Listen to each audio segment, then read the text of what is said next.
بسم الله الرحمن الرحيم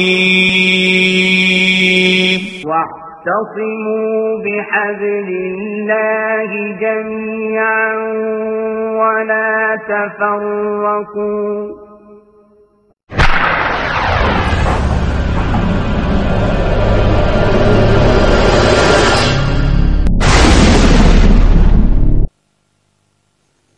والشمس تجري لمستقر لها ذلك تقدير العزيز العليم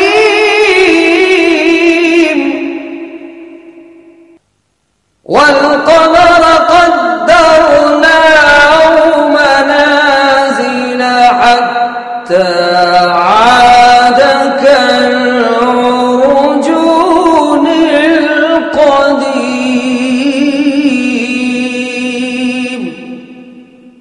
لا الشمس ينبغي لها أن تدرك القمر ولا الليل سابق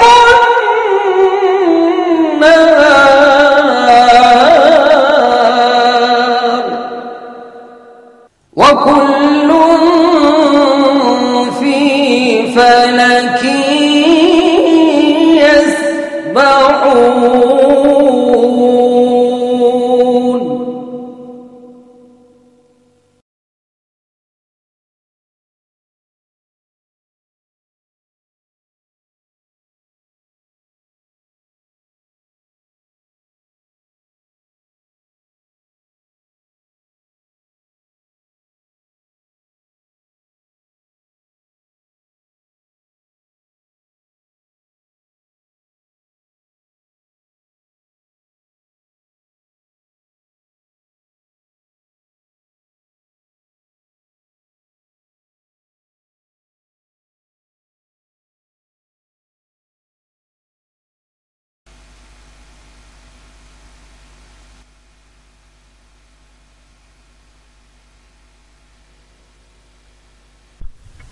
نحمده ونستعينه ونستغفره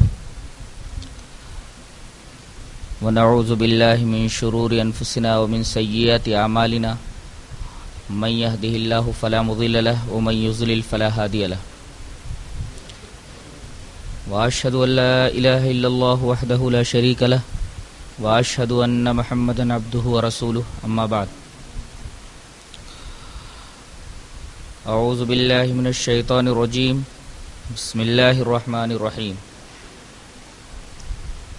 يا أيها الذين آمنوا اتقوا الله حق تقاته ولا تموتن إلا وأنتم مسلمون يا أيها الناس اتقوا ربكم الذي خلقكم من نفس واحدة وخلق منها زوجها وبث منهما رجالا كثيرا ونساء واتقوا الله الذي تساءلون به والأرحام إن الله كان عليكم رقيبا يا أيها الذين آمنوا اتقوا الله وقولوا قولا سديدا يصلح لكم أعمالكم ويغفر لكم ذنوبكم ومن يطع الله ورسوله فقد فاز فوزا عظيما أعوذ بالله من الشيطان الرجيم وما خلقت الجن والإنس إلا ليعبدون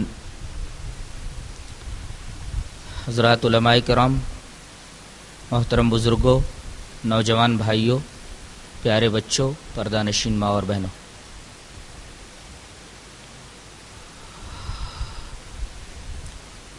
دین اسلام میں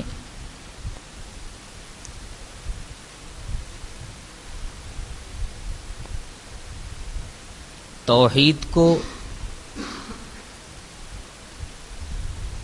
سب سے زیادہ اہمیت حاصل ہے۔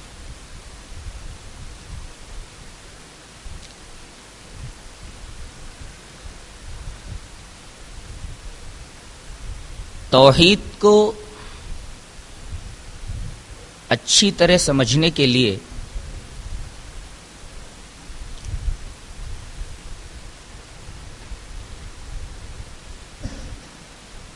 کچھ بنیادی باتیں ذہن نشین کرنا ضروری ہے۔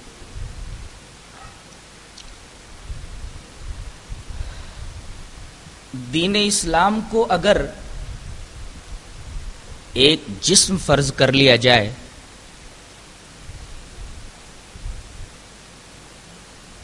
تو توحید اس جسم میں دل کی حیثیت رکھتا ہے. اب اس سے آسانی سے اندازہ لگایا جا سکتا ہے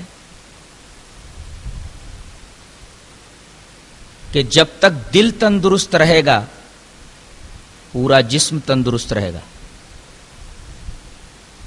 اور اگر دل بیمار ہو جائے تو پورا جسم بیمار ہو جائے گا. جیسے جیسے دل میں بیماری آتی جائے گی ویسے ویسے جسم کمزور ہوتا جائے گا، بیمار ہوتا چلا جائے گا.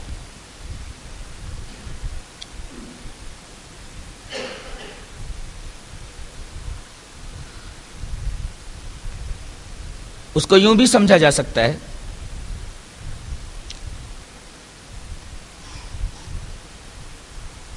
کہ دل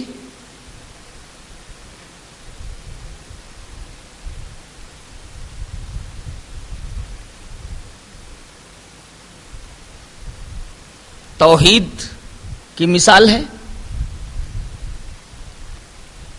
دین اسلام کے جسم میں، اور اگر دین اسلام کو آنکھ فرض کر لیا جائے تو توحید آنکھ میں پتلی کی حیثیت رکھتا ہے. توحید کے بغیر نہ تو کوئی عقیدہ مؤثر ہے اور نہ کوئی عمل مثمر.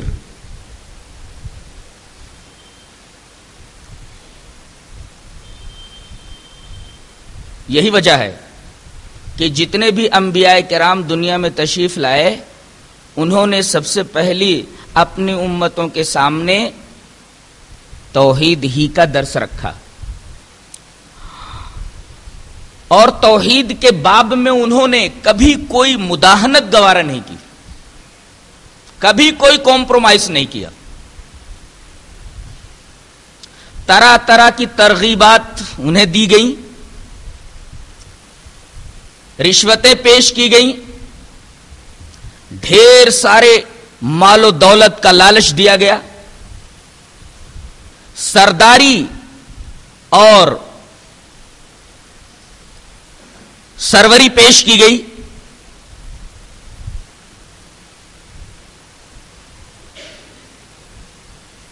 ہر ایک کے جواب میں تمام نبیوں نے توحید ہی پیش کیا. قرآن حکیم میں اللہ تبارک و تعالی نے ارشاد فرمایا ہے وَدُّوا لَوْ تُدْهِنُوا فَيُدْهِنُونَ، یہ چاہتے ہیں کہ اگر آپ سست پڑ جائیں تو یہ لوگ بھی سست پڑ جائیں گے. یہ آیت کریمہ بتا رہی ہے کہ توحید کے باب میں کبھی کوئی نبی سست نہیں پڑا اور توحید کے بارے میں اس کا رویہ کبھی بھی نرم نہیں ہوا.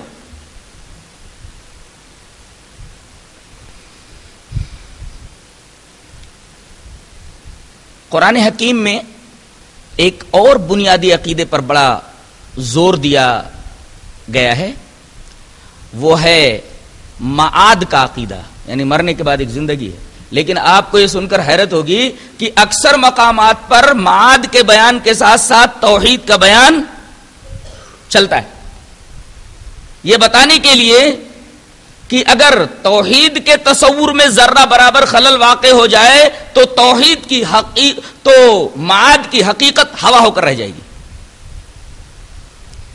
اگر آدمی توحید کا قائل ہے لیکن ساتھ ساتھ معاد کا بھی قائل ہے، لیکن اس کا یہ عقیدہ بھی ہے کہ کل قیامت کے دن کچھ شفاء ایسے ہیں، کچھ شرکاء ایسے ہیں جو ہمیں بخشوا لیں گے، جو ہمیں بچا لیں گے. آپ غور کیجئے کہ اگر یہ عقیدہ انسان کے دل میں موجود ہے تو پھر اللہ تبارک و تعالی کے قانون عدل کی کوئی حیثیت اس کی نگاہ میں نہیں رہ جاتی. یہی وجہ ہے کہ اللہ تبارک و تعالی نے معاد کا جہاں جہاں بیان کیا ہے اکثر جگہوں پر ساتھ ساتھ توحید کو بھی ذکر کیا ہے.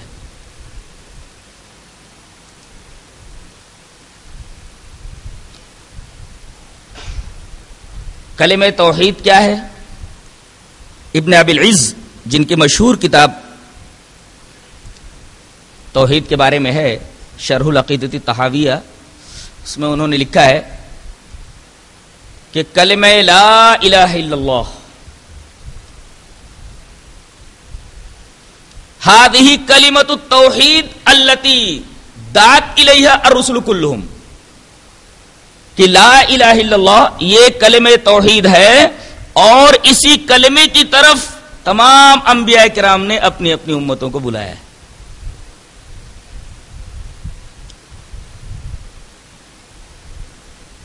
اس کلمے کی فضیلت کیا ہے پہلے وہ میں بیان کر دیتا ہوں، اس کے بعد اس کی اہمیت اور اس کی حقیقت بیان کروں گا۔ پہلے ترمذی کتاب الایمان کی ایک روایت جو حضرت عبداللہ ابن عمر ابن عاص رضی اللہ تعالیٰ عنہ سے مروی ہے وہ آپ کے سامنے پیش کر دوں۔ روایت اس طرح ہے، وعن عبداللہ ابن عمرو بن العاص رضی اللہ تعالی عنہ یقول سمعت رسول اللہ صلی اللہ علیہ وسلم یقول ان اللہ تعالی سیخلص رجلا من امتی علی رؤوس الخلائق یوم القیامہ فینشر علیہ 99 سجلا کل سجل مثل مد البصر ثم یقول اتنکر من هذا شیئا اظلمک کتبت الحافظون یقول لا یا ربی فیقول افلک عذر فيقول لا يا ربي فيقول بلى إن لك عندنا حسنة وإنه لا ظلم عليك اليوم فيخرج بطاقة فيها أشهد أن لا إله إلا الله وأشهد أن محمدا عبده ورسوله فيقول احذر وزنك فيقول ما هذه البطاقة ما هذه السجلات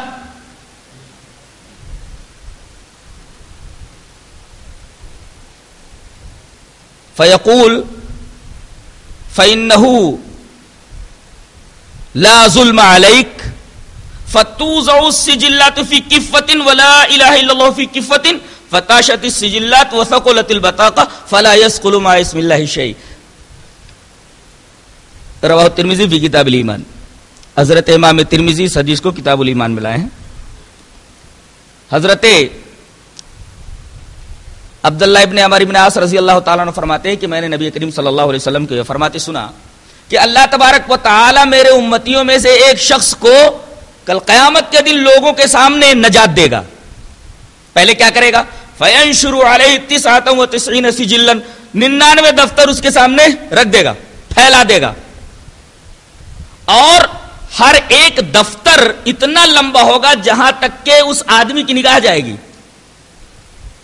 اس میں اس کے اعمال لکھے ہوئے ہوں گے۔ پورا اعمال نامہ اس کا سیاہ کاریوں سے بھرا ہوا ہوگا۔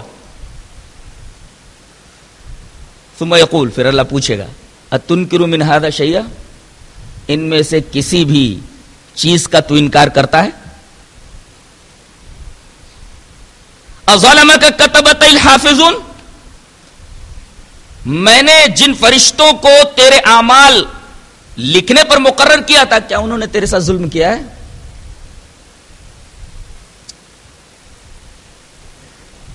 غالب نے تو کہا ہے کہ اے فرشتو میری محشر میں حمایت کرنا، زندگی بھر تمہیں کاندھوں پہ بٹھا رکھا ہے، قیامت کے دن کوئی فرشتہ کسی کی حمایت نہیں کرے گا۔ یہ ایک شاعرانہ تخیل ہے، شاعرانہ تصور ہے۔ غالب نے یہ بھی کہا ہے کہ ہو سکتا ہے کہ لکھنے والوں نے اپنی طرف سے کچھ لکھ دیا ہو، کوئی گواہ تھوڑی تھا۔ اللہ وہی پوچھے گا اظلمک کتبت الحافظون، میں نے تیرے نام اعمال جو تیرے سامنے رکھ دیے ہیں، اس کے اندر جو جو تیرے اعمال لکھے ہوئے ہیں، کیا لکھنے والوں نے تیرے اوپر ظلم کیا ہے؟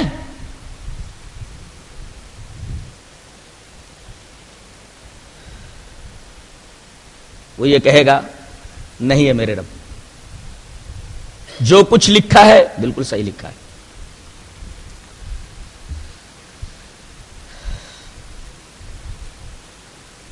پھر اللہ پوچھے گا افلک عذر، کیا کوئی عذر معذرت بھی ہے؟ فیقول لا یا ربی، نہیں ہے میرے رب، مجھے کوئی معذرت نہیں کرنی ہے، جو کچھ لکھا ہے بالکل صحیح لکھا ہے، میں اس کا اعتراف کرتا ہوں۔ اللہ فرمائے گا تیرے پاس کچھ ہے اس کے علاوہ؟ کہے گا اللہ تبارک تعالیٰ مجھے معلوم نہیں۔ اللہ فرمائے گا آج تیرے اوپر کوئی ظلم نہیں کیا جائے گا، ہمارے پاس تیری ایک نیکی ہے، ان لک عندنا حسنہ، ہمارے پاس تیری ایک نیکی ہے۔ اور پھر اللہ تبارک و تعالی ایک بطاقہ نکالے گا، کارڈ نکالے گا، اس کارڈ کے اوپر لکھا ہوا ہوگا اشہد ان لا الہ الا اللہ وحدہ لا شریک لہ واشہد ان محمدا عبدہ ورسولہ۔ پھر اللہ فرمائے گا کہ یہ کارڈ لے جا میزان عمل کے اوپر رکھ، تو بندہ اس کارڈ کو دیکھ کر کے کہے گا کہ اے اللہ یہ 99 دفتر ایک طرف ہیں، یہ کارڈ ان 99 دفتروں کے مقابلے میں کیا حقیقت رکھتا ہے؟ اللہ فرمائے گا وزن تو کر، چل وزن کر، احضر وزنک، وزن تو کر، فتوضع السجلات فی کفۃ، تمام کی تمام فائلیں اور دفاتر ایک پلڑے میں رکھ دیے جائیں گے، اور دوسرے پلڑے کے اندر وہ کارڈ رکھ دیا جائے گا جس پر اشہد ان لا الہ الا اللہ واشہد ان محمدا عبدہ ورسولہ لکھا ہوگا۔ نبی کریم صلی اللہ علیہ وسلم نے ارشاد فرمایا فتشت السجلات وثقلت البطاقہ، کہ جس پلڑے کے اندر وہ بطاقہ وہ کارڈ رکھا ہوا ہوگا وہ تو جھک جائے گا، اور جس پلڑے کے اندر وہ دفاتر رکھے ہوئے ہوں گے وہ پلڑا ہلکا ہو جائے گا۔ اور آخر میں نبی کریم صلی اللہ علیہ وسلم نے ایک جملہ ارشاد فرمایا فلا یثقل مع اسم اللہ شیء، اللہ تبارک و تعالیٰ کے نام کے اوپر کوئی چیز بھاری نہیں ہو سکتی۔ آدمی کے گناہ ایک طرف، لیکن اللہ تبارک و تعالیٰ کا نام ایک طرف، اللہ کے نام پر یہ چیزیں بھاری نہیں ہو سکتی، اللہ کا نام ہی بھاری رہے۔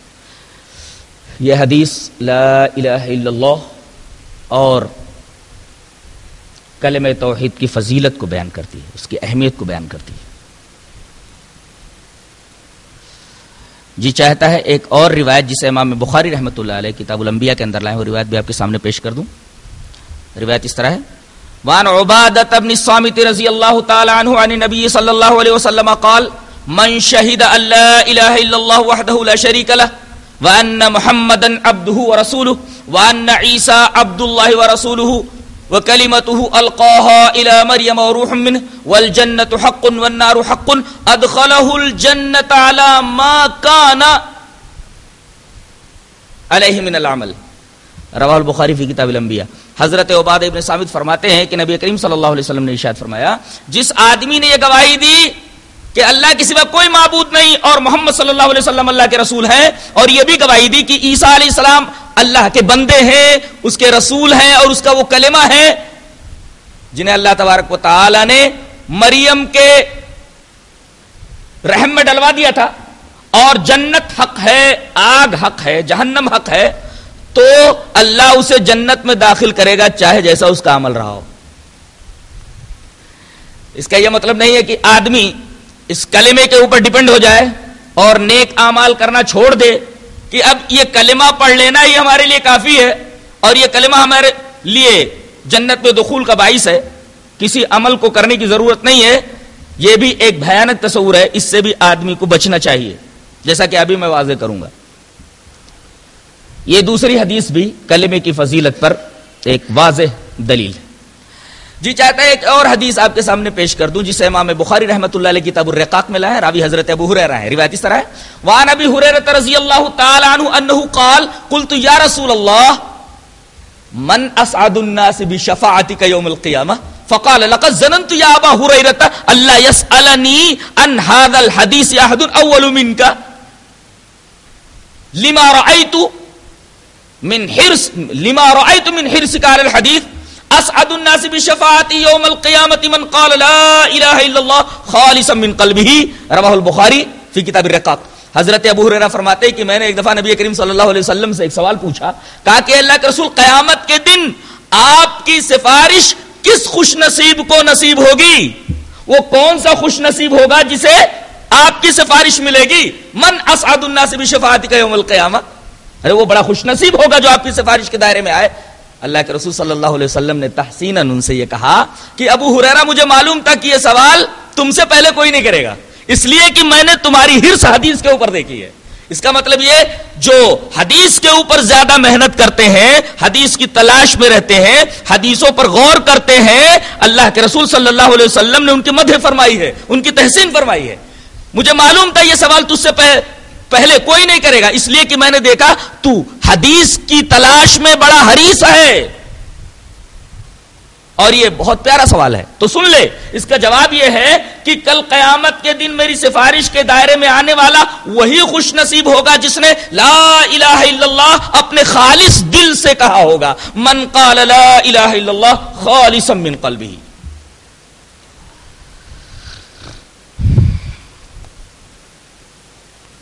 یہ کچھ روایتیں تھیں جو میں نے آپ کے سامنے پیش کی, جو کلمہ توحید لا الہ الا اللہ کی فضیلت پر کھلی ہوئی دلیل ہے, اس کی اہمیت پر ایک بین اور واضح دلیل ہے.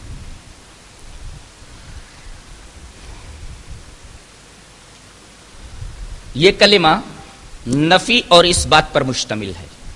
پہلے لا ہے, پہلے نفی ہے, بعد میں اس بات ہے. دنیا کے سارے کلمے اس بات سے شروع ہوتے ہیں, بعد میں نفی آتی ہے. لیکن یہ کلمہ اپنے اندر بڑی عجیب و غریب بات رکھتا ہے کہ یہ نفی سے شروع ہوتا ہے, اس بات پر ختم ہوتا ہے. گویا اللہ تبارک و تعالی کے اس قول کے مصداق ہے کہ من یکفر بالطاغوت فمن یکفر بالطاغوت ویؤمن باللہ فقد استمسک بالعروۃ الوثقی. جو طاغوت کا انکار کرے اور اس کے بعد اللہ پر ایمان لائے, تو لا سے طاغوت کا انکار ہے. طاغوت کسے کہتے ہیں؟ اللہ کے علاوہ جس شے کی بھی عبادت کی جائے. کل شیء یعبد سوی اللہ, اللہ کے علاوہ جس چیز کی بھی عبادت کی جائے اسے طاغوت کہتے ہیں. تو تمام چیزوں کی عبادت سے انکار کر کے جو آدمی اللہ تبارک و تعالیٰ پر ایمان لائے در حقیقت وہی حقیقی موحد ہے. اور کلمہ لا الہ الا اللہ کے اندر وہی بات پائی جاتی ہے کہ آدمی جب لا الہ الا اللہ کہتا ہے تو لا کے ذریعے اس بات کا اقرار کرتا ہے کہ اے اللہ میں نے تمام چیزوں سے کٹ کر کے اپنی جبین نیاز کے سارے سجدے تیرے آستہ کے لیے مخصوص کر دیے. اب یہ میرا سر کسی اور آستہ کے اوپر نہیں جھکے گا. میں نے طاغوت کا انکار کر دیا اور میں تیرے اوپر ایمان لا رہا ہوں.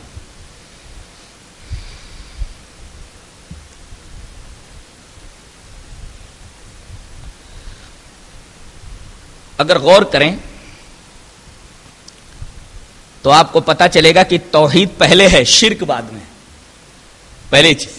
دوسرے, توحید فطرت ہے اور توحید کا جو اپوزٹ شرک ہے وہ خلاف فطرت ہے. اب اس سلسلے میں دو حدیثیں پیش کروں گا. پہلی حدیث پیش کروں گا اس بات کو ثابت کرنے کے لیے کہ توحید فطرت ہے, شرک خلاف فطرت ہے. دلیل اس طرح ہے. وعن ابی ہریرہ رضی اللہ تعالی عنہ قال قال رسول اللہ صلی اللہ علیہ وسلم ما من مولود الا یولد علی الفطرہ فابواہ یحودانہ او ینصرانہ او یمجسانہ کما تنتج البہیمۃ بہیمۃ جمعا هل تحسون فیہا من جدع. ثم يقول ابو ہریرہ فطرۃ اللہ التي فطر الناس علیہا لا تبدیل للخلق الا ذلك الدین القیم. رواہ البخاری فی کتاب الجنائز. حضرت امام بخاری اس حدیث پاک کو ایسے ہی کتاب الجنائز میں لائے. حضرت ابو ہریرہ فرماتے ہیں کہ رسول اللہ صلی اللہ علیہ وسلم نے ارشاد فرمایا جو بھی بچہ پیدا ہوتا ہے وہ فطرت پر پیدا ہوتا ہے. چاہے وہ کہہ دیجئے فطرت اسلام پر پیدا ہوتا ہے, بالفاظ دیگر کہہ لیجئے کہ توحید پر پیدا ہوتا ہے. یوں کہیے کہ ہر بچہ توحید کے اوپر ہی پیدا ہوتا ہے. ماحول اسے مشرک بنا دیتا ہے. اگر وہ کسی یہودی کے گھر میں پیدا ہوا ہے تو اسے یہودی بنا کر چھوڑ دیتے ہیں. کسی نصرانی کے گھر میں پیدا ہوا ہے تو اسے نصرانی بنا کے چھوڑ دیتے ہیں. کسی آتش پرست کے گھر میں پیدا ہوا ہے تو اسے آتش پرست بنا کر کے چھوڑ دیتے ہیں. گویا فطرت توحید ہے, ماحول اس فطرت کو دبا دیتا ہے. یہاں ایک نقطہ اور ملحوظ رکھا جائے, فطرت جو ہے صرف دب جاتی ہے, مٹتی نہیں ہے. اللہ تبارک و تعالی نے انسان کے دل کے اندر توحید کو ڈال دیا ہے, توحید کو ودیت کر دیا ہے. یہ فطرت دب تو سکتی ہے, مٹ نہیں سکتی. اگر یہ فطرت مٹ جاتی تو اللہ تبارک و تعالیٰ کبھی موسیٰ اور ہارون سے یہ نبی کریم صلی اللہ علیہ وسلم نے دی. اور پھر حضرت ابو ہریرہ اس حدیث کی تشریح کے لیے وضاحت کے لیے وہ آیت پیش کر رہے ہیں. ثم یقول ابو ہریرہ، پھر ابو ہریرہ فرماتے فطرت اللہ التی فطر الناس علیہا، یہ اللہ کی فطرت ہے، اسی کے اوپر تمام انسانوں کو اللہ نے پیدا کیا ہے. لا تبدیل لخلق اللہ، اللہ کی خلقت میں تبدیلی نہیں ہے. ذالک الدین القیم، فطرت دب تو جاتی ہے کبھی بدلتی نہیں، اس کو بدلا نہیں جا سکتا. یہ حدیث بتاتی ہے کہ توحید فطرت ہے، اس کے مقابل میں شرک خلاف فطرت ہے. مشرک فطرت سے جنگ کرتا ہے اور موحد کی پوری زندگی فطرت سے ہم آہنگ ہوتی ہے. اب ہم یہ ثابت کریں گے کہ توحید پہلے ہے، شرک بعد میں آیا. دلیل اس طرح ہے. وعن ابن عباس رضی اللہ تعالی عنہما صارت الاوثان التي كانت في قوم نوح في العرب بعد اما ود فكانت لكلب بدومة الجندل، كانت لكلب بدومة الجندل. واما سعون كانت لهزيل. واما يغوص فكانت لمراد ثم لبني غطيف بالجوف عند سبا. واما يعوق فكانت لهمدان.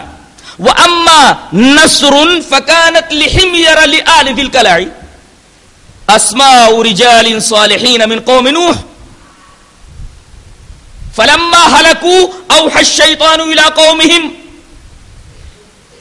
ان انصبوا الى مجالسهم التي يجلسون انصابا وسموها باسمائهم ففعلوا فلم تعبد حتى اذا هلكوا وتنسخ العلم عبدت. رواہ البخاری فی کتاب الجنائز. حضرت ابن عباس رضی اللہ تعالیٰ عنہ فرماتے ہیں کہ نوح تک لوگ توحید پر کاربند تھے. خامیاں خرابیاں ان کے اندر موجود تھیں، عملی خرابیاں، لیکن قلبی خرابی، روحانی خرابی، کوئی روحانی بیماری نہیں آئی تھی جسے شرک سے تعبیر کیا جا سکے. قتل ہوا، آدم علیہ السلام کے ایک بیٹے قابیل نے حابیل کو قتل کر دیا. جرائم ہوئے، لیکن توحید پر سب کے سب کاربند تھے.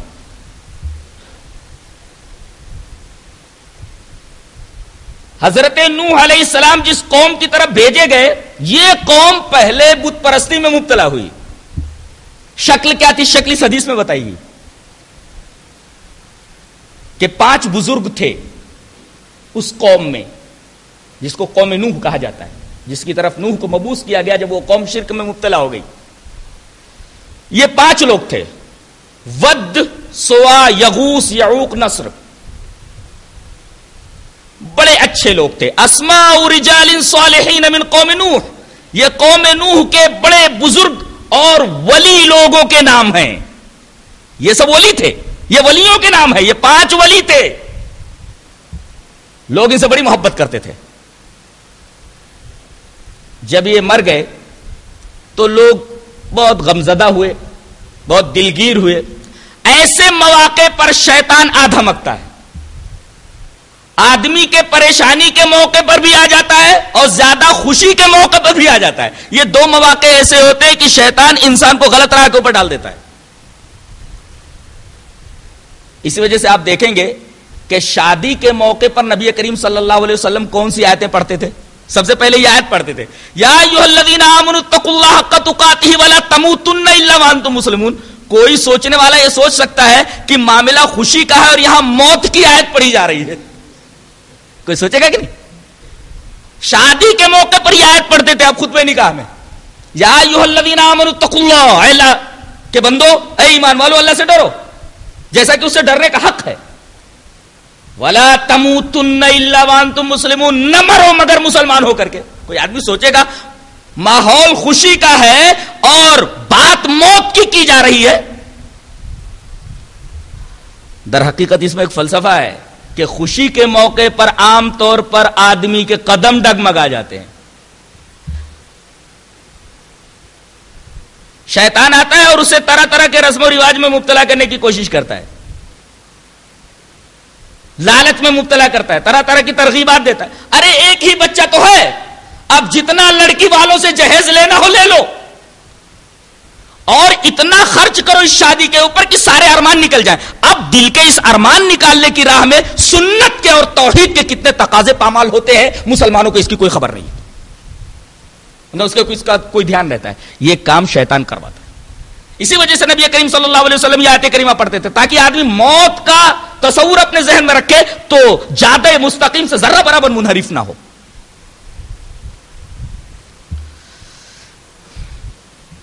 اب اس غم کے موقع پر آدم کا کہا کہ تمہارے غموں کا علاج میرے پاس ہے.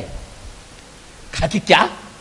کہا کہ ایسا کرو کہ یہ جو 5 بزرگ تھے جن کے مرنے پر تم لوگ سوگ منا رہے ہو، افسوس کر رہے ہو، جہاں جہاں یہ بیٹھتے تھے ان جگہوں پر ان کا اسٹیچو بنا دو، نصب اسٹیچو بنا دو، اور ان کو دیکھ دیکھ کر کے اپنے دل کو سکون دے لیا کرو، یاد تازہ کر لیا کرو. تو بطور یادگار ان کی مجالس کے اندر جہاں جہاں وہ بیٹھتے تھے ان جگہوں پر ایک اسٹیچو، ایک مورتی بنا دی گئی، اور لوگ ان کو دیکھ دیکھ کر کے اپنے دل کو تسلی دے لیا کرتے تھے. جب یہ لوگ مر گئے تب شیطان پھر آیا آنے والی جنریشن کے پاس. کہا کہ جانتے ہو یہ 5 مورتیاں کیا ہیں، اور تمہارے آبا و اجداد ان مورتیوں کے ساتھ کیا سلوک کرتے تھے؟ تو کیا؟ ارے یہ تو بڑے ولی لوگ تھے، بہت پہنچے ہوئے لوگ تھے، تمہارے آبا و اجداد ان کی عبادت کرتے تھے. ساری قوم عبادت میں لگ گئی. نبی کریم صلی اللہ علیہ وسلم نے یہاں ایک بڑی پیاری بات فرمائی کہ تنسخ العلم عبدت، علم مٹ گیا، لوگ پوجا میں لگ گئے. یہ حدیث بتا رہی ہے کہ علم جو ہے یہ آدمی کو شرک کرنے سے روکتا ہے. اس کی جگہ پر اگر جہالت آ جائے تو یہ جہالت مفضی الی الشرک ہوتی ہے. علم کے ختم ہو جانے کے بعد لوگ شرک میں مبتلا ہوئے. تنسخ العلم عبدت، علم ختم ہو گیا، لوگ ان مورتیوں کی پوجا کرنے لگے. آپ نے اس پوری حدیث کے اوپر دھیان دیا. پہلی بات تو یہ معلوم ہوئی کہ نوح کی قوم سے پہلے لوگ توحید کے اوپر کاربند تھے. شرک جو آیا ہے بعد میں آیا ہے، نوح کی قوم سے شروع ہوا ہے. اور دوسری بات یہ معلوم ہوئی کہ کیسے شروع ہوا، مورتیوں کی شکل میں. ایک بات یہ بھی معلوم ہوئی کہ یہ مورتیاں کیوں بنائی گئی، اس کے پیچھے غلو عقیدت کار فرما تھا. حد سے زیادہ کسی کی شان میں غلو کرنا در حقیقت آدمی کو یا تو شرک میں مبتلا کر دیتا ہے یا بدعت میں مبتلا کر دیتا ہے، یا بدعت یا شرک کے لیے راہ کھول دیتا ہے. دیکھو ان کے بیجا عقیدت نے آنے والے لوگوں کے لیے شرک کی راہ ہموار کر دی تھی. بعد میں لوگ ان مورتیوں کی پوجا کرنے لگے. یہ ساری باتیں ذہن میں رکھیے. پہلے لوگ توحید پر کاربند تھے، شرک بعد میں آیا. قوم نوح سے شروع ہوا. شکل کیا تھی؟ مورتیاں بنا لی گئی. مورتیاں کیوں بنائی گئی؟ اس کے پیچھے کون سا جذبہ کار فرما تھا؟ حد سے زیادہ محبت، افراط محبت. کسی چیز کا حد سے زیادہ بڑھ جانا اور کسی چیز کا حد سے زیادہ گھٹ جانا، ان دونوں کو افراط اور تفریط کہا جاتا ہے. مومنوں کو افراط اور تفریط کے درمیان چلنے کے لیے کہا گیا، جسے صراط مستقیم کہا جاتا ہے. اور آخری بات جو بتائی گئی وہ یہ کہ یہ جتنے لوگ تھے جن کے اسٹیچوز بنائے گئے تھے سب کے سب ولی لوگ تھے، صالحین تھے. اور ان کی پوجا کیوں کی گئی؟ علم کے مٹ جانے کے بعد. یعنی جب تک علم رہتا ہے تب تک آدمی شرک کے در پہ نہیں جاتا. کوئی بھی علم رکھنے والا جس کے پاس حقیقی علم ہوتا ہے وہ کبھی بھی شرک میں مبتلا نہیں ہوتا. یہی وجہ ہے کہ اللہ تبارک و تعالیٰ نے سب سے پہلے یہی کہا ہے کہ کلمے کا رٹ لینا کافی نہیں ہے. ایک قوم ہے جو کلمے رٹا رہی ہے جس کا کوئی فائدہ نہیں ہے، گاؤں گاؤں میں پھر پھر کر کے کلمے رٹا رہی ہے، الفاظ رٹا رہی ہے. یہ قرآن حکیم کی اس آیت کے خلاف ہے. اللہ فرما رہا ہے فَعَلَمْ أَنَّهُ لَا إِلَهَ إِلَّا اللَّهُ وَاسْتَغْفِرْ لِذَنبِكَ. علم حاصل کرو لا الہ الا اللہ کا اور مغفرت مانگو, مغفرت چاہو اپنے گناہوں کی. یہ آیت کریمہ بتا رہی ہے کہ لا الہ الا اللہ کا تلفظ کافی نہیں ہے, لا الہ الا اللہ کا علم ضروری ہے. علم حاصل کرو. جس کے پاس لا الہ الا اللہ کا علم آ گیا وہ کبھی بھی شرک میں مبتلا نہیں ہوگا. لہذا پہلے لا الہ الا اللہ کا علم حاصل کرو. اور دوسرا ٹکڑا آیت کریمہ کا یہ بتا رہا ہے کہ جب تک لا الہ الا اللہ کا علم نہ ہو, توحید نہ ہو, تب تک گناہوں کے لیے اگر استغفار کرتا ہے آدمی تو استغفار اللہ تبارک تعالیٰ قبول نہیں کرتا. گناہوں کی مغفرت طلب کرنے سے پہلے آدمی کو موحد ہونا ضروری ہے. تبھی تو یہ کہا گیا فَعَلَمْ أَنَّهُ لَا إِلَهَ إِلَّا اللَّهُ وَاسْتَغْفِرْ لِذَنبِكَ. پہلے لا الہ الا اللہ کا علم حاصل کر, اس کے بعد اپنے گناہوں کی معافی مانگ اللہ تبارک و تعالیٰ سے. اگر آدمی کے دل میں توحید نہیں ہے, وہ اپنے گناہوں کی معافی مانگے, اللہ تبارک و تعالیٰ اس کو معاف نہیں کر سکتا. بلکہ جو لوگ شرک پر مر گئے ان کے بارے میں اللہ تبارک و تعالیٰ نے دعا استغفار کرنے سے منع کر دیا ہے. شرک کتنا بڑا گناہ ہے. دو باتیں ثابت ہو گئی. شرک فطرت ہے, شرک خلاف فطرت ہے, توحید فطرت ہے. شرک بعد میں آیا, توحید پہلے آیا.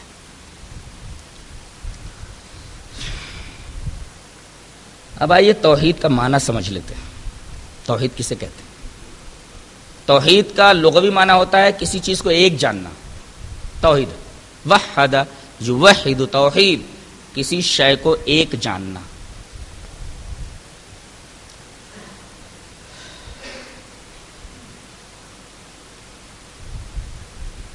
اور اصطلاح شریعت میں توحید کہتے ہیں اللہ تبارک و تعالی کو اس کی ذات, صفات, افعال میں یکتا جاننا. یہ ہے توحید کا اصطلاحی معنی. توحید کی بنیادی دو قسمیں کر لیں, اس کے بعد پھر دو قسمیں بعد میں کر لیتے ہیں. پہلی قسم ہم توحید کی کر رہے ہیں توحید فی الذات اور توحید فی الصفات. اس کے بعد ہم دوسری تقسیم کریں گے توحید ربوبیت, پھر توحید الوہیت. توحید فی الذات کو ہم سمجھا دیں اور توحید فی الصفات کو, اس کے بعد پھر آگے دو توحیدوں کو ہم سمجھائیں گے. توحید فی الذات کا مطلب ہوتا ہے خالق کائنات کو انسانوں جیسی صفات رکھنے والی ہستی نہ سمجھنا. اگر خالق کائنات کو انسانوں جیسی صفات رکھنے والی ہستی کوئی سمجھتا ہے تو مشرک فی الذات. جیسے نصارہ نے مسیح ابن مریم کو اللہ کا بیٹا کہا. بیٹا کس کے ہاں ہوتا ہے؟ انسانوں کے ہاں ہوتا ہے. یہودیوں نے عزیر علیہ السلام کو اللہ کا بیٹا گردانا, اور بریلویوں نے اللہ تبارک و تعالی کے نور کا ایک جز قرار دیا جناب محمد رسول اللہ صلی اللہ علیہ وسلم کو. لہذا نصارہ, یہود, بریلویہ یہ مشرک فی الذات بھی ہیں. مشرک فی الذات بھی. توحید فی الذات ان کے ہاتھوں سے نکل چکا. توحید فی الصفات کسے کہتے ہیں؟ توحید فی الصفات کہتے ہیں اثبات و صفات الکمال للہ تعالی التی اثبتها لنفسہ واثبتها لہ رسولہ. کہ توحید صفات یا توحید اسماء و صفات اس کو کہتے ہیں کہ وحی جلی اور وحی خفی کے ذریعے اللہ تبارک و تعالی نے جن صفات سے اپنے آپ کو متصف کیا ہے وہ صفات اس کے لیے تسلیم کرنا. نہیں سمجھے؟ وحی جلی کا مطلب قرآن, وحی خفی سے مراد حدیث. بالفاظ دیگر قرآن اور حدیث میں اللہ نے جن صفتوں سے اپنے آپ کو متصف کیا ہے ان صفات کو اس کے لیے تسلیم کرنا, ان صفات سے اس کو متصف ماننا, یہ توحید فی صفات ہے. مثلا اللہ سمیع الدعا ہے, اللہ دعاؤں کا سننے والا ہے. اللہ عالم الغیب ہے, صفت ہے اس کی عالم الغیب, سمیع الدعا. اب کوئی یہ کہے کہ کوئی بابا بھی دعاؤں کو سن لیتا ہے, ایسا عقیدہ رکھنے والا مشرک فی صفات ہے. کوئی آدمی یہ کہے کہ اللہ کے علاوہ کوئی اور بھی غیب کا علم رکھتا ہے, ایسا آدمی مشرک فی صفات ہے. یہ توحید کی بنیادی دو قسمیں, توحید فی الذات اور توحید فی صفات. آگے بڑھتے ہیں. توحید کی دو اور قسمیں ہیں, توحید ربوبیت اور توحید الوہیت. توحید ربوبیت کسے بولتے ہیں؟ اللہ تبارک و تعالیٰ کو اس کے افعال میں یکتا جاننا. خلاص اللہ تبارک و تعالیٰ کو اس کے افعال میں یکتا جاننا. کیا؟ اللہ ہی مارتا ہے، اللہ ہی جلاتا ہے، اللہ ہی پیدا کرتا ہے، اللہ ہی روزی دیتا ہے، اللہ ہی بیٹا دیتا ہے، اللہ ہی بیٹی دیتا ہے. اللہ تبارک و تعالیٰ ہی کائنات میں متصرف ہے، اللہ ہی مشکل کشا ہے، اللہ تبارک و تعالیٰ ہی غوث ہے، اللہ ہی دستگیر ہے، اللہ ہی مشکل کشا ہے، اللہ ہی فرما روا ہے، اللہ حقیقی حکمراں ہے. یہ ساری صفات توحید ربوبیت میں آ جاتی ہیں. اگر کوئی آدمی اللہ کے علاوہ کسی کو مشکل کشا سمجھتا ہے توحید ربوبیت کا منکر ہے.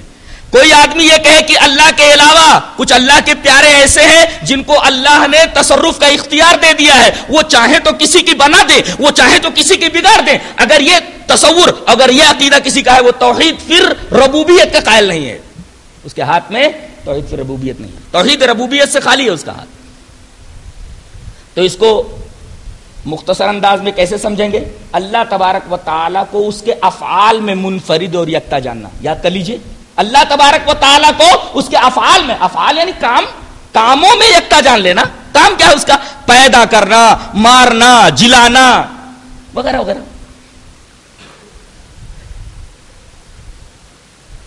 اللہ تبارک و تعالیٰ نے اکثر جگہوں پر اپنی توحید ربوبیت سے توحید الوہیت پر استدلال کیا ہے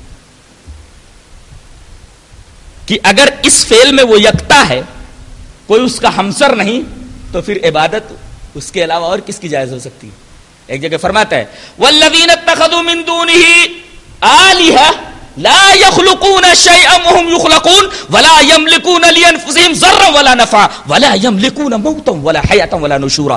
وہ لوگ جنہوں نے اللہ کے علاوہ معبود بنا لیے ہیں، والذین اتخذوا من دونه آلہہ، ذرا ان سے پوچھو، لا يخلقون شیئا وهم يخلقون، یہ ایک چیز نہیں پیدا کر سکتے، ایک چیز نہیں پیدا کر سکتے. وهم يخلقون، یہ لوگ پیدا کیے گئے ہیں، یہ خالق نہیں ہے، سب کے سب مخلوق ہیں. اور جو خالق نہ ہو وہ لائق عبادت نہیں ہو سکتا. میں ہی خالق ہوں، لہذا میں ہی لائق عبادت ہوں. اس لیے کہ اللہ تعالیٰ نے پہلے الوہیت کا تذکرہ فرمایا، والذین اتخذوا من دونی آلہہ، وہ لوگ جنہوں نے اللہ کے علاوہ معبود بنا لیے ہیں، ان کی پوجا پاٹ کر رہے ہیں. لا یخلقون، ایک چیز نہیں پیدا کر سکتے. یہ جب ایک چیز نہیں پیدا کر سکتے، خالق نہیں ہے وہ، تو معبود کیسے ہو سکتے ہیں؟ اللہ تبارک و تعالیٰ نے توحید ربوبیت سے توحید الوہیت کے اوپر استدلال فرمایا اور آگے فرمایا ولا یملکون لانفسہم ضرا ولا نفعا، یہ تو ذرہ برابر کسی فائدے کے بھی مالک نہیں ہے اور نقصان کے بھی مالک نہیں ہے. ذرہ برابر نہ تو نفع پہنچانے کے پر قادر ہے، نہ نقصان پہنچانے پر قادر ہے. نفع وہی پہنچاتا ہے، نقصان وہی پہنچاتا ہے. اور آگے ایک اور بات فرمائی گئی ولا یملکون موتا ولا حیاتا ولا نشورا، نہ تو موت پر قادر ہیں، نہ حیات پر قادر ہیں، نہ مرنے کے بعد اٹھانے پر قادر ہیں، نہ اٹھائے جانے پر قادر ہیں. آپ ایک سوال کر سکتے ہیں، ٹھیک ہے کوئی زندہ نہیں کر سکتا، اس پر قادر نہیں ہے، مرنے کے بعد کوئی زندہ نہیں کر سکتا، لیکن موت تو دے سکتا ہے نا، موت تو دے سکتا ہے. جیسے حضرت ابراہیم علیہ السلام، بڑی پیاری بات کہنے جا رہا ہوں، نوٹ کر لو، بہت ہی اہم بات ہے. حضرت ابراہیم علیہ السلام سے جب نمرود کا مکالمہ ہوا تو حضرت ابراہیم سے اس نے پوچھا کون سے رب کو تو مانتا ہے؟ قال ربی الذی یحیی و یمیت، میرا وہ رب ہے جو مارتا ہے اور جلاتا ہے. تو یہ دو قیدیوں کو پکڑوا کر کے بلواتا ہے. ایک قیدی کے بارے میں بری ہونے کا فیصلہ ہونے والا تھا، اس کو قتل کر دیتا ہے، اور جس کو قتل کیا جانے والا تھا اس کو چھوڑ دیتا ہے، کہتا میں بھی تو مارتا اور جلاتا ہوں.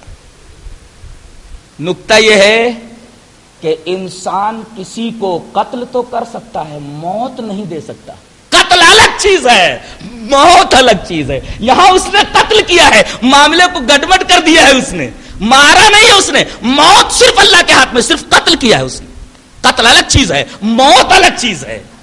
یہ نقطہ یاد رکھا جائے، قتل الگ چیز ہے اور موت الگ چیز ہے. معاملے کو اس نے الجھا دیا ہے، اس نے موت نہیں دیا، موت اللہ نے دیا، تو نے تو قتل کیا ہے، تو نے ایک کام کیا ہے، موت صرف اللہ کے ہاتھ میں. ولا یملکون موتا ولا حیاتا ولا نشورا، کوئی موت پر بھی قادر نہیں ہے. قتل کرنے کے بعد بھی بچ جاتا ہے آدمی، اس لیے کہ اس کی موت نہیں رہتی ہے. یہ نقطہ ہمیشہ ذہن نشین رہے کہ آدمی قتل تو کر سکتا ہے، موت نہیں دے سکتا. موت صرف اللہ کے ہاتھ میں. ولا یملکون موتا ولا حیاتا ولا نشورا، لوگ نہ تو موت پر قادر ہیں، نہ حیات پر قادر ہیں، نہ مرنے کے بعد اٹھانے پر قادر ہیں.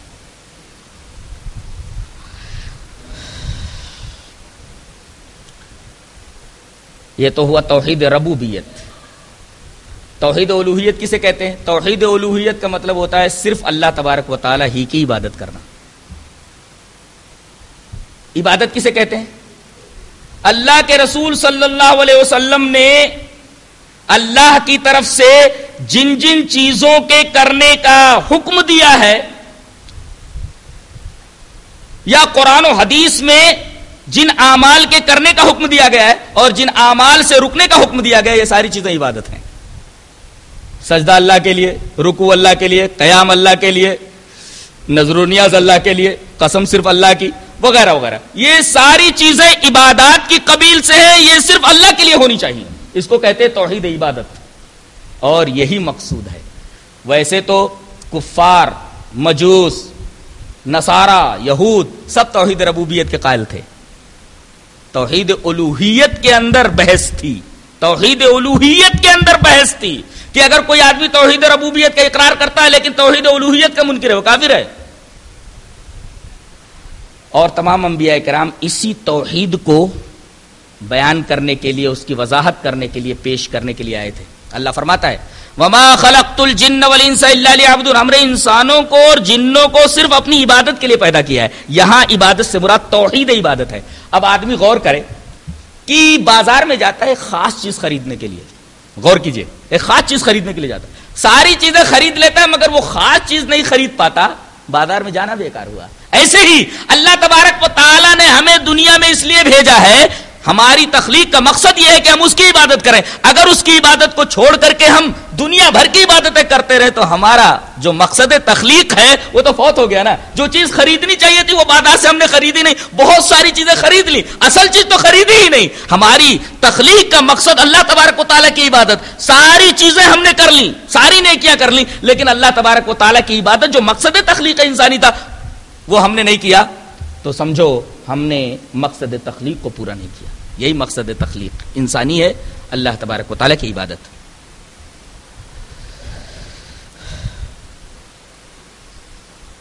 آخری ایک سوال ہے، اس سوال کا جواب دے لیں، اس کے بعد بات کو ختم کریں گے. سوال یہ ہے کہ لا الہ الا اللہ کا قائل بغیر اعمال کے جنت میں چلا جائے گا؟ جواب اس کا یہ ہے کہ اہل سنت والجماعت کا عقیدہ یہ ہے کہ ایمان نام ہے تین چیزوں کا: تصدیق بالجنان، اقرار باللسان، عمل بالارکان. ان تینوں کے مجموعے کا نام ایمان ہے. صرف تصدیق بالجنان کا نام ایمان نہیں ہے، توحید نہیں. ہاں اتنا ہے کہ اللہ تبارک و تعالی نے جہاں توحید کی اہمیت اور حقیقت بتلائی ہے، اپنے نبی کے ذریعے لا الہ الا اللہ کی صحت کے لیے شرائط بھی رکھ دیے ہیں. جیسے نماز کے لیے کچھ شرائط ہیں، اگر ان شرطوں کو پورا نہ کیا جائے تو نماز ہوگی. پہلی شرط تو وضو ہے، دخول وقت ہے، دخول وقت سے پہلے نماز پڑھ لے آدمی تو نماز ہوگی نہیں ہوگی. اور وضو کے لیے، وضو شرط ہے نماز کے لیے، اگر بغیر وضو کوئی نماز پڑھے تو نماز ہوگی نہیں. تو نماز کی صحت کے لیے کچھ شرائط ہے، اگر ان شرائط کو پورا نہ کیا جائے تو نماز ہوگی ہی نہیں، اتنی بڑی عبادت نہیں ہوگی. ایسے ہی توحید کی صحت کے لیے بھی کچھ شرائط ہے، 7 شرطیں ہیں. اگر یہ 7 شرطیں پائی جاتی ہے تو توحید صحیح ہے، اور اگر 7 شرطیں نہ پائی جائیں یا کوئی ایک شرط نہ پائی جائے توحید صحیح نہیں ہے اس کی، اس کے ہاتھ سے توحید نکل گئی. پہلی چیز علم ہے.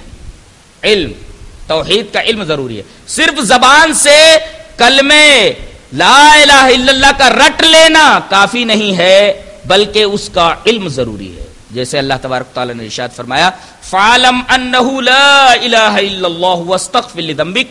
لا الہ الا اللہ کا علم حاصل کرو، لا الہ الا اللہ کو جان لو. پہلی چیز ہے لا الہ الا اللہ کو جاننا، زبان سے رٹ لینا کافی نہیں، علم ضروری ہے. دوسرے